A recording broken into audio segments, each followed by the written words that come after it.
Magandang araw, Mr. Magdulis. Ako nga pala po si Doc. Gain, sa ano po bang may paglilingkod ko po sa inyo? High blood ako! May tanong ko lang po ba, ano po ba yung kinakain nyo?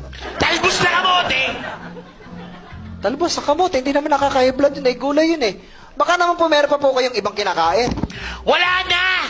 Yun lang ang kinakain ko! Umaga, tanghali, gabi, snack, midnight snack!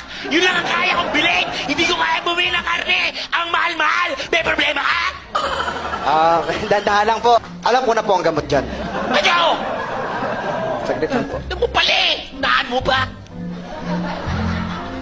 Eto po, bumili po kayo ng ulam, wag lang po yung talbos ng kamote. Ano pong pakiramdam nyo ngayon? Ang gana? Makinig na po kayo. Wala akong nararamdaman.